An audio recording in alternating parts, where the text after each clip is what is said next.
Good morning, everyone. Good morning. You can hear me okay? Yes. Good. Good to see all of you here this morning. We have an announcement. Gretchen wants to make an announcement. The Summer Food Committee is starting to get their act together for this year's summer food program. The Congregational Church is the lead church this year. They are beginning to put some dates together. They would like to meet with the representatives from each church during the week of April 20th. First of all, are we still interested in participating? Anybody not? I would say yes. Okay. Secondly, I've been a representative forever and a day. If there's anyone who would be interested in serving on this committee, if anybody's interested in serving on the committee, please either see me after the service or call or email. Basically, you just need to go to a couple of meetings. We are on the committee because we provide funding, but we are not responsible for packing food or delivering food or buying food. Anyway, I hope somebody else is interested. If not, I'll stay with it. Thank you. We have this lovely group called our Board of Directors. And the time of the year is coming to make some considerations for, do we want everybody to return? The majority of them want to return. And there's one slot that's going to be open because one person has decided not to return, which is fine. So I have a little document here that is not created by me, but Elisa did it. And it's over on the table there, so as you depart, go look at it, grab one. You can either put your name on here or you can put somebody else's name on here. Are you saying that the current board is offering to stay? Yes, all except one individual. Just the board member? Unless somebody else wants to. Yeah, put nominations in, absolutely, because I don't want to say it this way, but just because you're on the board now doesn't mean you're going to be automatically re-elected and go on the board next year. This really depends on what happens at the annual meeting. The likelihood is everybody probably will be re-elected. Okay? Confusing. Anybody else have an announcement? There will be a No Kings protest at Stearns Park on March 28th, 11:30 to 1. Is that correct, Tommy? At the last No Kings protest, we had a big turnout from this fellowship. So just wanted to let y'all know in case you want to turn out on the 28th. Then the other thing I need to give you an update on, you need to go ahead and mark your calendars. We're having a slight adjustment to our annual meeting schedule. Normally our annual meeting is always in June. However, due to Ernie's schedule and due to being able to secure a location for our annual meeting, we're going to have it on May 31st, which is the fifth Sunday in May. So we will have the annual meeting on May 31st, and it will be at the Depot in Tryon, and we will have lunch following the meeting, but we'll have more information about that as we move forward. I carry this red card in my billfold, and I have for the longest time. You know, we don't evangelize at Unitarian Universalists. We don't knock on doors and evangelize. We just don't do that. But, you know, the downside of that is there's people out there that don't know we exist, and that's what I found in Brevard, that people would come to the UU church and say, well, I didn't even know you people existed. So, you know, this is what I do. I have this card, and if you know, I can leave it somewhere, or if someone asks me about UU, I can just give them this red card. And it's my favorite card because it really doesn't spell out specifics about Unitarian Universalists. It just talks about it being a free religion, or it's all about freedom. So I know when you think free religion, you think, well, how do those two go together? But anyway, just to piggyback on that, there are people out there that don't know we're here. So All right, if that's it, let me open our service with these words. We come to this time and this place to rediscover the wondrous gift of free religious community, to renew our faith in the holiness, goodness, and beauty of life, to reaffirm the way of the open mind and full heart, to rekindle the flame of memory and hope, and to reclaim the vision of an earth made fair with all her people one. Our opening hymn is, chalice lighting. Always do that, chalice lighting. Good morning, everyone. We have a few quotes here. Oh, Can everyone? There you Yeah, go. there we go. There you go. The first one is from David McCullough, who was a famous writer. He's now deceased. But it goes in line with simple things. It's about happiness. True happiness is not to be found in vacations or the like. It is to be found in the love of learning and doing what you really want to get up and get to each day. And then the following one. It is the sweet, simple things of life which are the real ones after all. That's by Laura Ingalls Wilder. And then the final one is, enjoy the little things, for one day you may look back and realize they were the big things. And that is by Robert Prout, which anyone who's raised a puppy or raised a child realizes how quickly that all goes in those beautiful times. Thank you, Tracy. Join with me, please. We light this chalice for the light of truth. We light this chalice for the warmth of love. We light this chalice for the energy of action. We light this chalice for the harmony and peace. There's a bright golden haze on the meadow. There's a bright golden haze on the meadow. The corn is as high as an elephant's eye, and it looks like it's climbing clear up to the sky. Oh, what a beautiful morning! Oh, what a beautiful day! I got a beautiful feeling. Everything's going my way. All the sounds of the earth are like music. All the sounds of the earth are like music. The breeze is so busy, it don't miss a tree. And an old weeping willow is laughing at me. Oh, what a beautiful morning. Oh, what a beautiful day.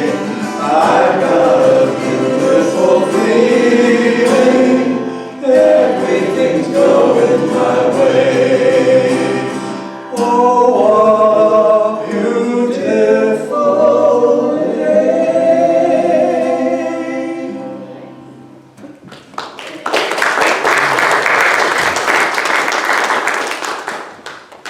Your singing went all the way to California.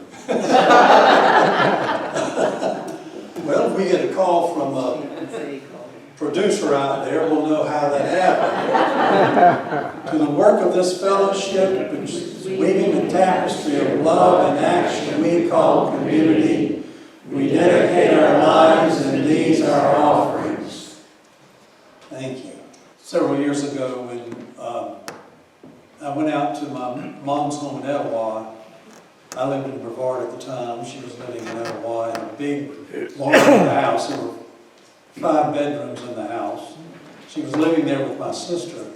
And I would, on occasion, go out and just do a little repair work on the house. And so I packed up my tools and drove out to Etowah. And the minute I walked in the door, I saw my mother, and she was just elated. She was so excited, and she said, "Guess what I found?" And I had no idea what she was going to say, but she said, "I found 2 lady slippers growing up in the woods behind the house." And she said, I'll take you up and show you if you'd like. And I said, I don't really have time for that. I want to get to work on this. I don't even remember what the project was, but I wanted to work on a project. And then I thought about that later and thought, I wish I would have just gone with my mother and looked at the lady slippers growing in the woods. And I thought about later how simple, what a simple joy and pleasure that was for her to find those flowers growing in the woods. And so I made a vow that whenever I would go out to my mother's home in Etowah, she would take walks in the morning. She was in her 90s then. She would take little short walks. And there was a little pond on the property, and there was a bench, and she'd sit on the bench by the pond. And I decided that whenever I went out there and I was working on a project, and I saw her sitting down by the pond, I'd put down all my tools, everything I was doing, and I would just go sit with her on that bench by the pond.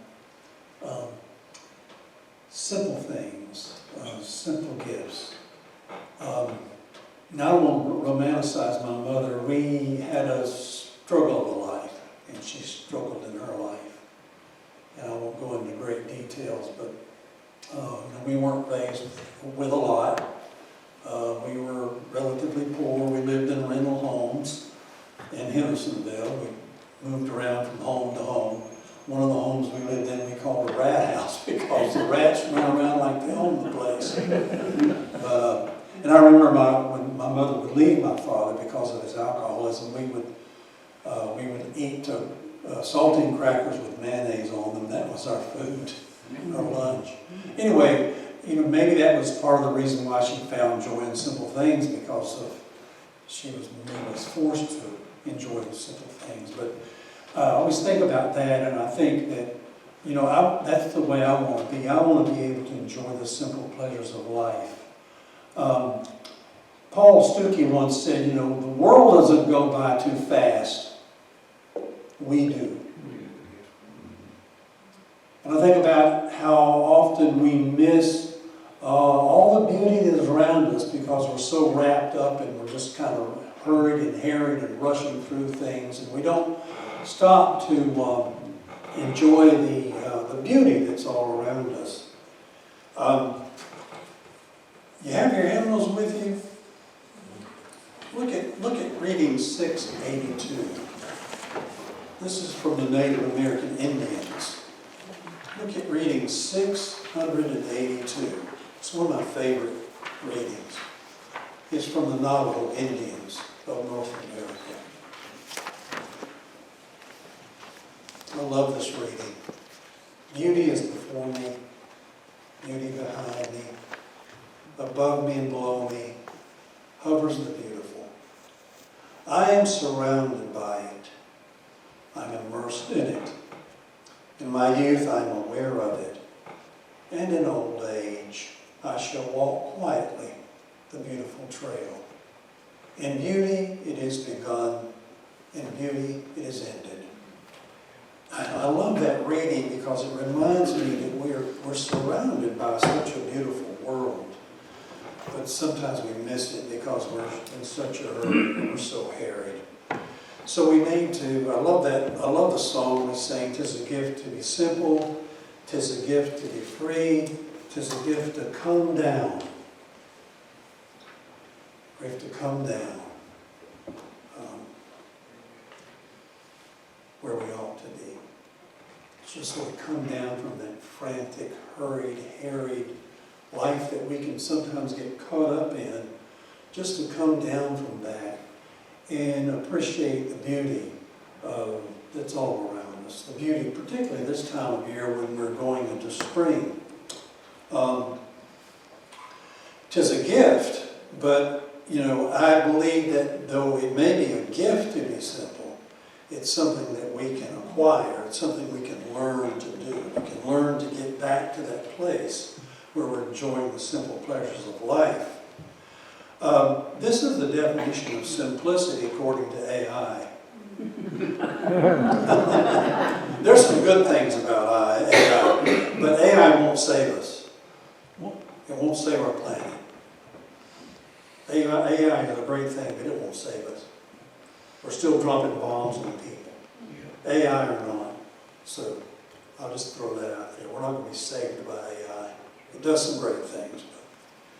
Simplicity, definition, serves as a pathway to freedom by liberating individuals from the burden of excessive material consumption, emotional clutter, and psychological distractions. It removes the exhaustion of rampant consumerism, the anxiety of maintaining unnecessary complexity. By choosing less, you reclaim time, energy, and space, allowing for more authentic living, deeper relationships, and increased contentment with what truly matters. Choosing less. When I read that definition to my wife, Diane, her first reaction was, well, that goes against every grain of our society. First thing she said, every grain of society as we experience in this hyper-sensationalism, over-consumptive environment, it really is a challenge to come down and be in that place where we ought to be, of simplicity. I came across a phrase the other day, and it was this: to excite jaded nerves. To excite jaded nerves. Now I had to look that up because I wasn't quite sure what it meant. Excite jaded nerves. Jaded nerves. What are jaded nerves? Jaded is a state of feeling tired, bored, emotionally cynical due to overexposure, excessive indulgence, or having experienced too much of something. This is the one that got me, the loss of wonder. The loss of wonder. You stop wondering about the world we live in, you know. The beauty, the wonder. We have these jaded nerves that need to be excited. They need to be thrilled. You know, we need sensationalism. And I'm going to pick on Taylor Swift, Joy, but her words, her songs are great. But I was watching it. I said, I want to compare. No, it's not just Taylor Swift. It's most of the music nowadays. I want to compare that music to the music of the 60s. And so I looked at a video of Joni Mitchell live. She walks out on the stage with her guitar. She plays a song. And it's just knock you out. But nowadays, the music has to have all this flair and all this sensationalism behind it.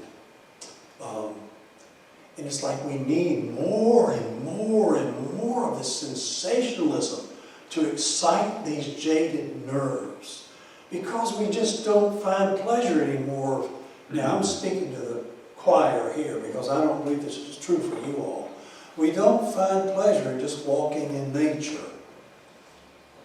Or we may not find pleasure in just watching the sunset, or the clouds, or the flowers, you know. So, but I think about stories I've heard here. I think about Tracy in her garden, and Rob in his garden, and Chris walking the paths around the place where he lives, and Sue with her sheep and her butterflies, and so many of you who just are really enjoying the simple pleasures of living in life. I remember when I was leaving the Methodist church, they had a little picnic for me, a little party for me. And I was leaving the Methodist church when I was down in Georgia. And my daughter Sarah was 4 years old, and she ate a piece of cake. And she ran around with an empty plate. She says, "Dad, I need another piece of cake." And a 4-year-old, you don't realize, you really don't need it, you want it. And I think sometimes the problem we struggle with is determining the difference between what we want and what we need. We think we need it, and we really don't need it at all. And speaking of food, I need another piece of cake. You think about the sensationalism that grows around our food. My wife and I are watching TV at night, and this food commercial comes on, and I was like, I wish it wouldn't show that at night. There's all this melted cheese pouring over these French fries and this hamburger bacon and all that. It's like, oh man, I've got to have it. But just think about how the food industry has taken over, commandeered the language of reverence. Nachos are ultimate. Laura's Accord candy is simply divine. And I bet you know this one. It's the real thing. What you're hoping to find in back of your mind. What is that? Coca-Cola.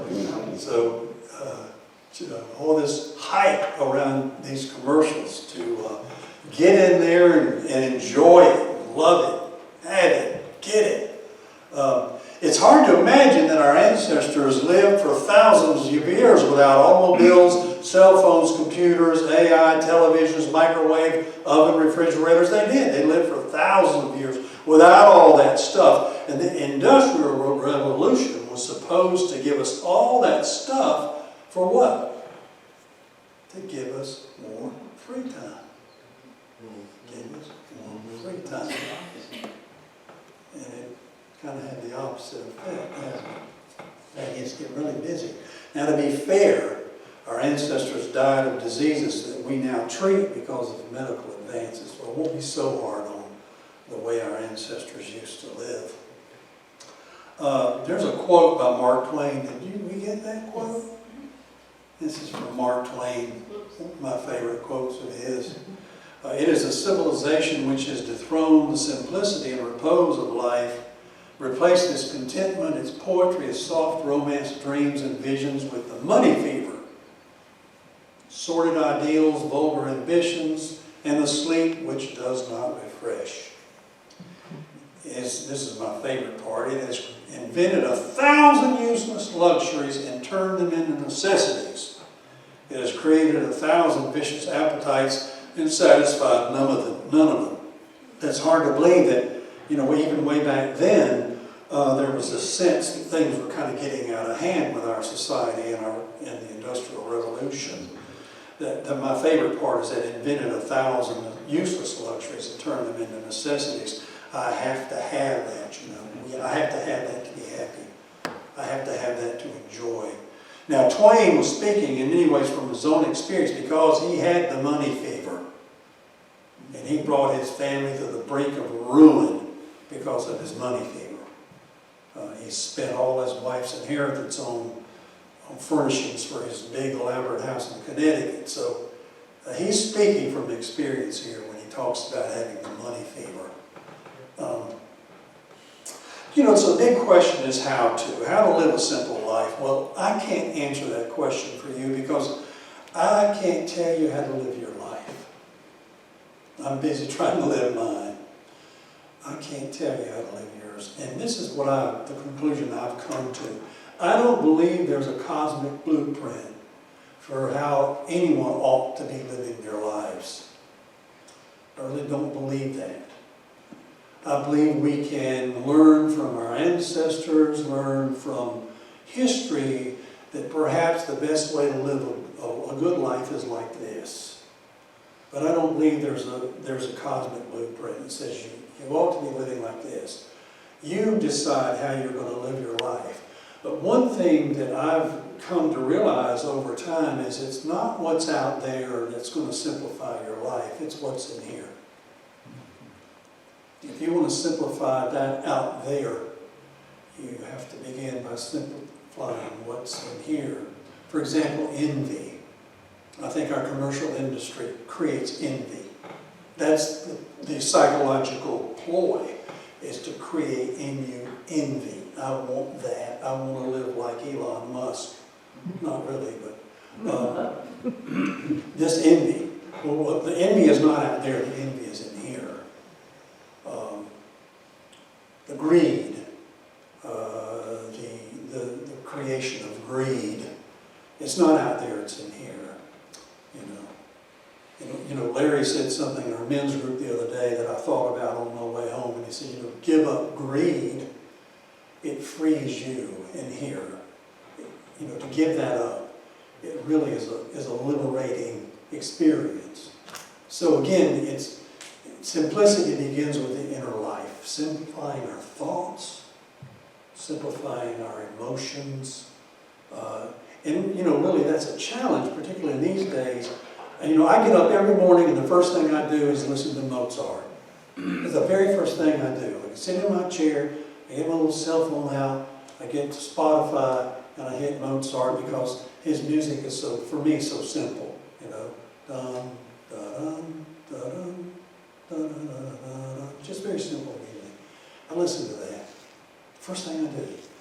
And then Diane comes in and she turns on Good Morning America. We don't squabble over that, that's the deal, I get up at 5:30 so I can have 30 minutes to listen to Mozart. She comes in and turns on Good Morning. The other morning, I heard my Mozart, she came in, turned on Good Morning America, and I was watching the news, and it's all about the stuff, you know what I mean? And I could just feel feel my blood. Everything just going down when I saw that news, because it was making me sick to see what we're doing. And I know you all feel that too. And I don't know where it's going to end. I hope it ends sometime soon, but how do you try to simplify your life? I think sometimes we just need to turn the news off and not watch it. Just not watch it. Not all the time. I mean, we need to know what's going on, but it's painful sometimes to watch the news and what's going on in our country and who's in charge. So,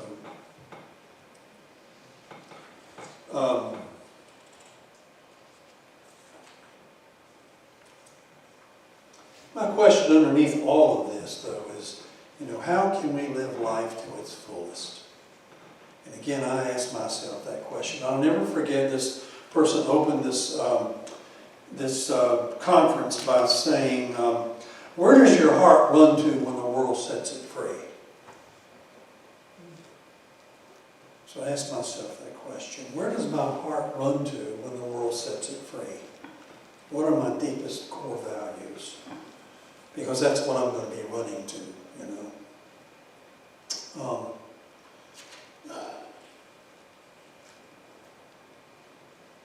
Okay, I'm going to end this, since it's a Women's History Month, I'm going to end this with a poem from Emily Dickinson. How happy is the little stone that rambles in the road alone and doesn't care about careers and exigencies never feared, whose coat of elemental brown the passing universe put on, and independent as the sun, associate, or grows alone. I may have gotten that wrong. Fulfilling an absolute degree in casual simplicity. Thank you. Couldn't read my own writing there for a second. The formula.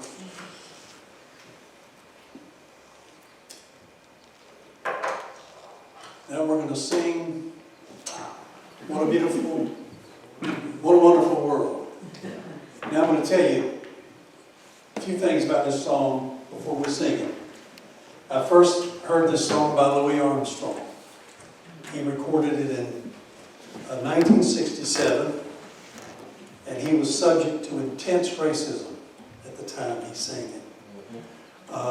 He had to stay in hotels for black people.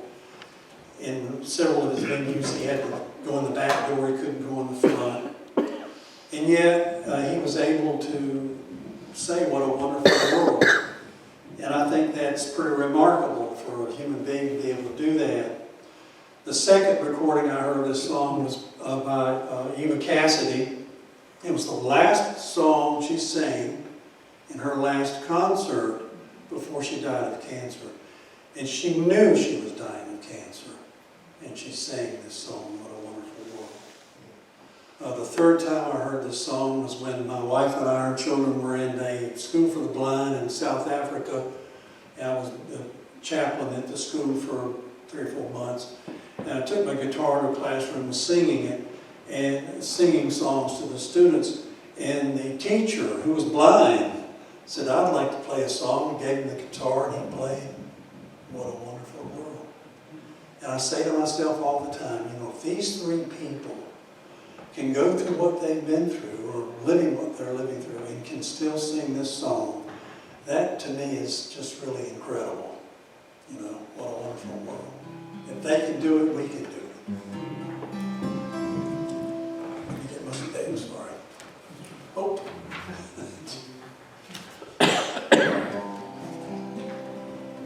I see trees of green, red roses too. I see them bloom for me and you, and I think to myself,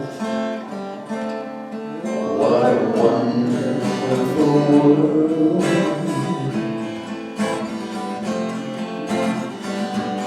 I see trees of blue, clouds of white, bright blessed days, the dark sacred night, and I think to myself,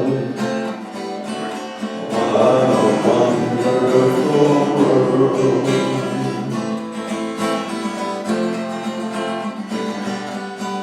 The colors of the rainbow, so pretty in the sky, also on the faces of people passing by. I see friends shaking hands, saying, how do you do? They are really saying, I love you. I hear babies cry, and I watch them grow. They'll learn much more than I'll ever know. And I think to myself, what a wonderful world. Oh, I think to myself, what a wonderful world.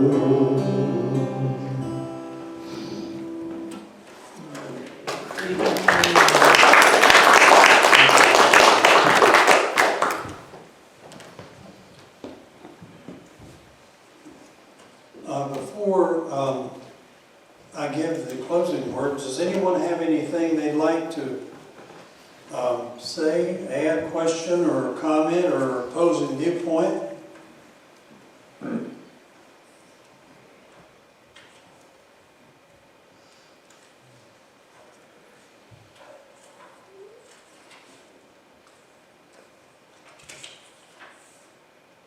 Are you all Unitarians or what? Does that mean we have to disagree? You can disagree. Oh. You can disagree with the minister and get away with it here. Okay. The blessing of truth be upon us, the power of love direct us and sustain us, and may the peace of this community preserve our going out and our coming in from this time forth until we meet again. Extinguish the chalice. We extinguish the flame of this chalice. Let us follow the light of truth until we meet again. Grab someone's hand.